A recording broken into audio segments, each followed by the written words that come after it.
बिस्मिल्लाहिर्रहमानिर्रहीम। अस्सलाम वालेकुम जी, मैं हूं तनसीर ज़हरी और आप मेरा व्लॉग देख रहे हैं। नाज़रीन, पाकिस्तान की सियासत में वक्त बदलते, हालात बदलते देर नहीं लगती। ये वक्त तक जब साबिक़ वज़ीर आज़म नवाज़ शरीफ साहब की तकरीरों पर बैन था और उनके किसी भी बयान को नशर नहीं किया जा सकता था, उस पर पाबंदी लगाई गई थी। और आज हम देखते हैं कि वो खुल के प्रेस कॉन्फ्रेंस भी कर रहे हैं, इजलास की सदारत भी कर रहे हैं। मुस्लिम लीग नून के सेक्रेटेरिएट में उन्होंने हालिया इजलास की सदारत की, जिसमें उन्होंने MQM के वफ़द से मुलाकात भी की और अपना सियासी लाहेअमल भी दिया और अपनी सियासी हिकमत अमली के हवाले से भी ब्रीफ़ किया तमाम उस इजलास में जो मौजूद लोग थे उनको। तो बहरहाल पाकिस्तान की सियासत की तो तारीख़ रही है कि कुछ वक्त के लिए कुछ लोग जो हैं वो सियासत से दूर चले आते हैं वक्ती तौर पर, फिर एकदम से ऐसे उनकी एंट्री होती है जैसे वो कभी गए ही नहीं थे। और जब वो पाकिस्तान की सियासत से दूर होते हैं तब ऐसा लग रहा होता है कि अब इन्होंने वापस कभी नहीं आना पाकिस्तान की सियासत में, लेकिन हकीकत में ऐसा कुछ नहीं होता। और ऐसी अनप्रेडिक्टेबल पाकिस्तान की सियासत है, पाकिस्तान का सियासी मंजरनामा है कि आप किसी भी सियासी शख्सियत के बारे में कुछ नहीं कह सकते कि अगर वो सियासत से बाहर है तो वो कितनी देर के लिए सियासत से बाहर है, और अगर वो सियासत में इन है तो वो कितनी देर तक सियासत में इन रहेगा। तो बहरहाल पाकिस्तान की आवाम का ध्यान लगा रहता है बस इसी सारी सूरत में कि कौन सी पाकिस्तान की सियासी शख्सियत इस वक्त पाकिस्तान की सियासत में इन है और कौन सी पाकिस्तान की सियासी शख्सियत सियासत से आउट है। तो पाकिस्तान की आवाम का ध्यान इसी सारी सूरत में लगा रहता है और एक ट्रक की बत्ती के पीछे लगाया जाता है सियासतदानों की जानिब से पाकिस्तान की आवाम को। और मज़े की बात यह है कि पाकिस्तान की आवाम उस ट्रक की बत्ती के पीछे लगी भी रहती है। तो बहरहाल ये सूरत हाल है पाकिस्तान की सियासत की। इसके अलावा मुझे हैरत इस बात पे होती है कि अब ये एक जो क़यास आराइयाँ की जा रही थी इंतखाबात की तारीख को लेके, वो तो अब ख़त्म हो चुकी हैं और हतमी तौर पर अब ये फ़ैसला कर लिया गया है कि 8 फरवरी को इंतखाबात होंगे और ये मसला हल हो गया है इंतखाबात की तारीख का। लेकिन सवाल ये है कि क्या इंतखाबात का होना और इंतखाबात के बाद एक नई हुकूमत का आना, क्या ये पाकिस्तान की आवाम के मसाइल का हल है?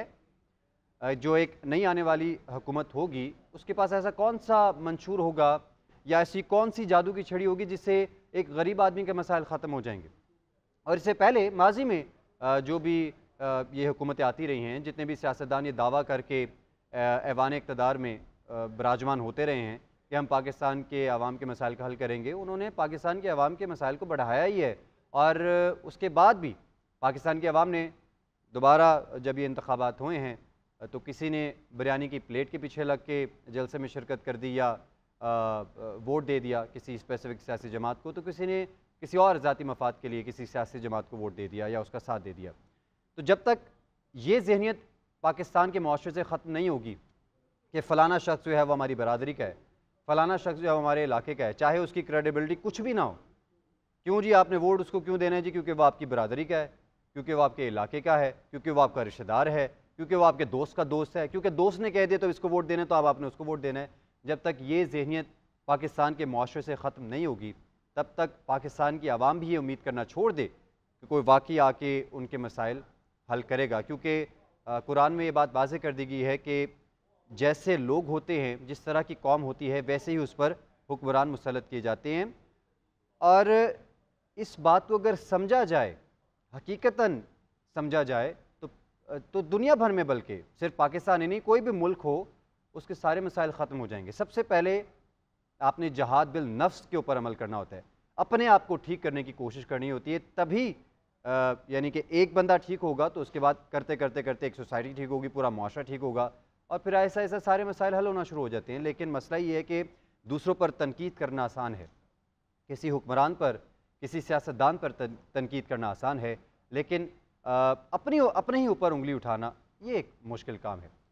आप ये देखिए कि हम चाहते तो ये हैं कि वो हमें हुक्मरान ऐसे मिलें, सियासतदान ऐसे मिलें जो बिल्कुल पाक साफ़ हों, बिल्कुल करप्ट ना हों और दूध के धुले हुए बेसिकली। लेकिन जब हम अपने मुआशरे में अपने ऊपर नज़र डालते हैं तो आप एक सिंपल ट्रैफिक रूल को फॉलो नहीं कर सकते। और अगर यहाँ पर हम देखते हैं कि कोई आम शहरी, कोई आम बंदा ट्रैफिक का सिग्नल तोड़ दे और उस पर उसको ट्रैफिक वार्डन रोक ले तो 1000 फ़ोन आप घुमा देते हैं। सिर्फ एक ट्रैफिक चालान से बचने के लिए आप हर आला ओहदेदार को अपना रिश्तेदार साबित करने पर तुल जाते हैं। ये तो पाकिस्तानी आवाम का हाल है। अभी एक उसकी हालिया मिसाल देख लें कि सुबह के औकात में जब ये ऑफिस टाइमिंग्स का आगाज़ होता है, स्कूल टाइमिंग्स का आगाज़ होता है, तो मेरी रूटीन है कि मैं ये ऑब्ज़र्व करता हूँ, रोज़ाना सड़क पर ये मंज़र देखने को मिलता है कि ये जो अभी एक मौलाना शौकत अली रोड है और ये पीको रोड को सिग्नल फ्री बनाया गया है निगरान पंजाब हुकूमत की जानिब से। उसमें ख़ुसूसी काविश शामिल है मोहसिन नकवी साहब की। तो उन्होंने जनाब एक अच्छा इकदाम उठाया। अब एक बंदा काम करना चाह रहा है आवाम के लिए, तो आवाम का रिस्पॉन्स देखिए आप कि उसको सिग्नल फ्री बनाया, यू टर्न्स बनाए गए वहाँ पे, ताकि जो ट्रैफिक का फ़्लो है उसको स्मूथ रखा जा सके। लेकिन होता क्या है कि एक यू टर्न का एक रूल है कि आप उसके बिल्कुल सीध में एक्सट्रीम पैरेलल पे, अगर आप बिल्कुल उसके पैरेलल खड़े हैं तो आप बिल्कुल सीध में क्रॉस नहीं करेंगे यू टर्न को करने के लिए, आप अगला यू टर्न लेके अपनी जो भी आपका पॉइंट है उस पर जाएंगे। लेकिन हो क्या रहा होता है, कोई वन वे आ रहा है और कोई बिल्कुल एक्सट्रीम लेफ्ट से एक्सट्रीम राइट जा रहा है सिर्फ यू टर्न लेने के लिए, और उसे जो सही आ रहा होता है वो भी हादसे का शिकार हो जाता है किसी एक शख्स की बेवकूफ़ी की वजह से, जल्दबाजी की वजह से, या फिर एक कह लेना कि एक ज़हनियत ऐसी है कि जी ठीक है रूल्स को ओबे नहीं करना। तो फिर अगर कोई बंदा काम करने के लिए आ भी जाता है तो वो भी कहता है भाई भाड़ में जाए आवाम। जब आवाम ही ठीक नहीं है तो फिर हुक्मरान कैसे ठीक होंगे। इसके अलावा भी आप किसी भी पासपोर्ट ऑफिस चले जाएँ, किसी सरकारी दफ्तर चले जाएँ, वहाँ पर अगर वहाँ रिश्वत लेने वाले बैठे होते हैं मुबैना तौर पर, तो रिश्वत देने वाला भी तो वहीं पर ही है ना मुबैना तौर पर। एक ज़हनियत है कि लाइन में नहीं लगना, कतार में नहीं लगना, इंतज़ार नहीं करना, किसी सिफारिश के साथ आगे चले जाना है या फिर रिश्वत देनी है और आगे चले जाना है। ये रविश है, ये ज़हनियत है हमारे माशरे में, जिसको सबसे पहले ख़त्म होना होगा। जब बुनियादी तौर पर जो एक जड़ से आप जब किसी बीमारी का ख़ात्मा करना शुरू करेंगे, तभी ऊपर वाले लेवल तक भी इस बीमारी का ख़ात्मा हो सकेगा। वरना फिर जिस तरह की सूरत हाल है, जब सियासतदानों को जो आवाम है जिससे वो वोट मांग रहे हैं, उनका इंटरेस्ट, उस आवाम का इंटरेस्ट ही अगर करप्शन में होगा, तो फिर सियासतदान कैसे करप्शन से पाक होंगे? या फिर जो आपसे वोट मांग रहा है, आप ये कैसे उम्मीद कर सकते हैं कि वो करप्शन से पाक हो?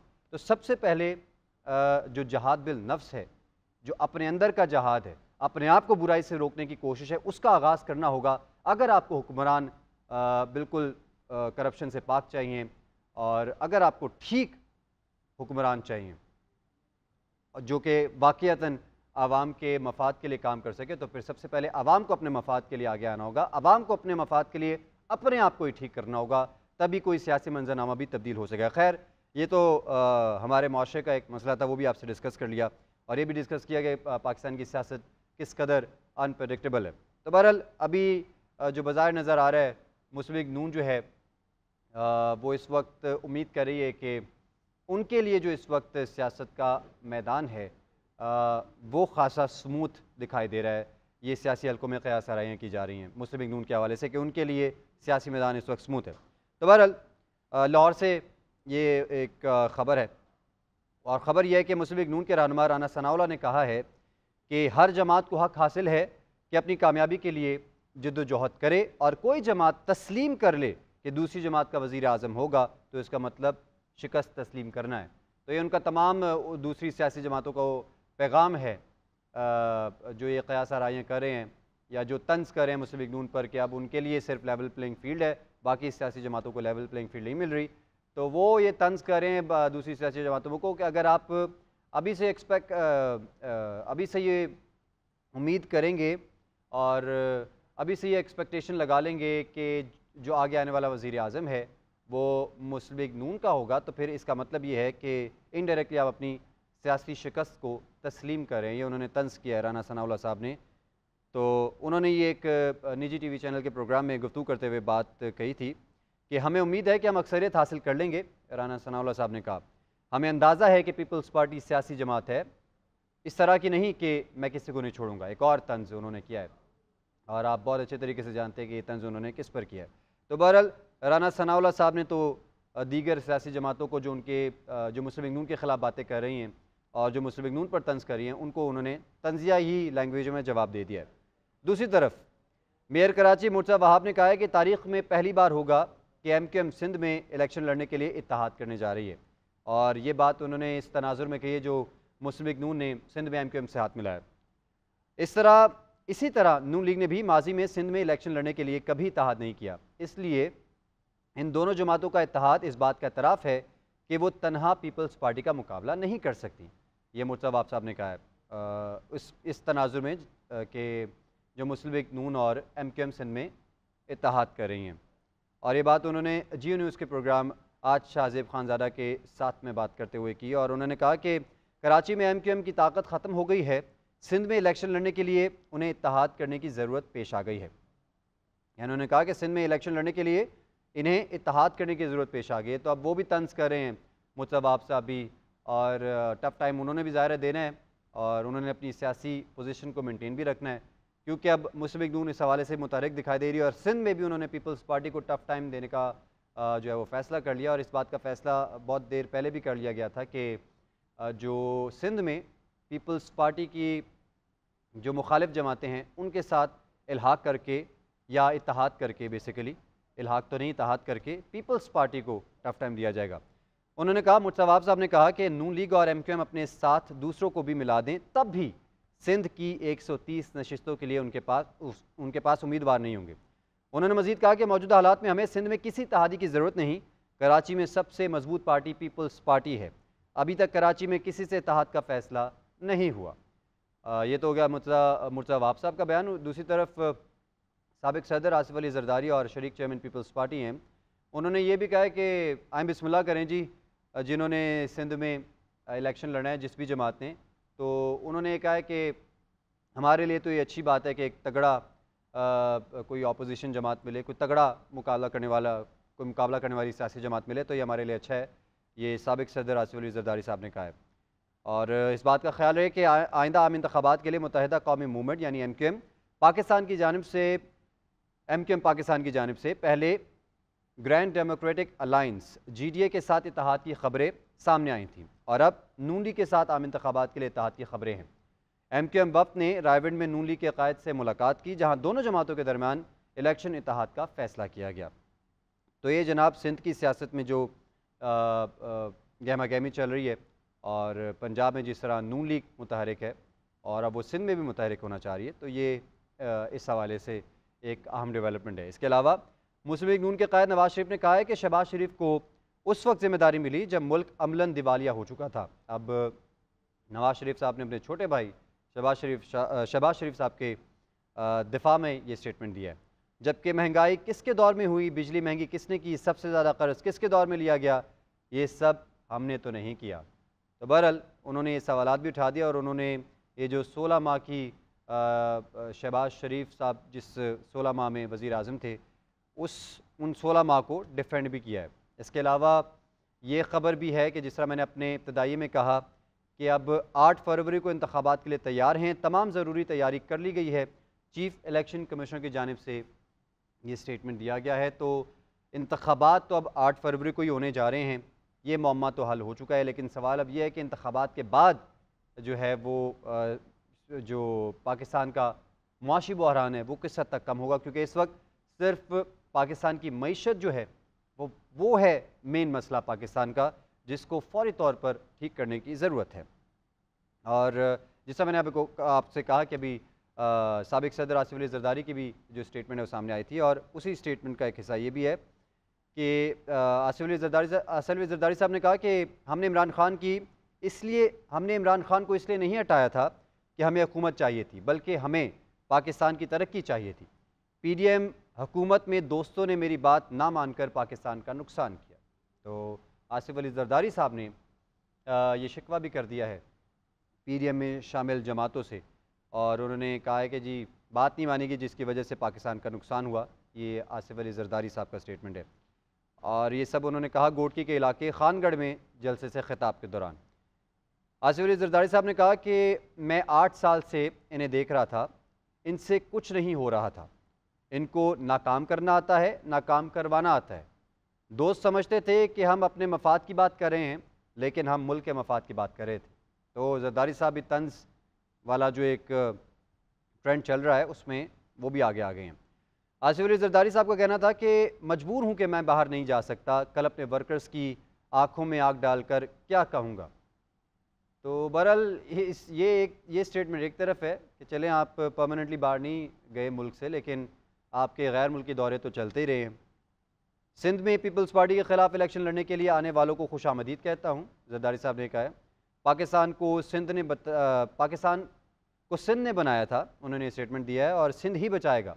जो मुखालिफ हैं वो आए, इलेक्शन में सामने आए, हम किसी को मना नहीं करते, उनकी फ़िलासफ़ी अलग और हमारी अलग है।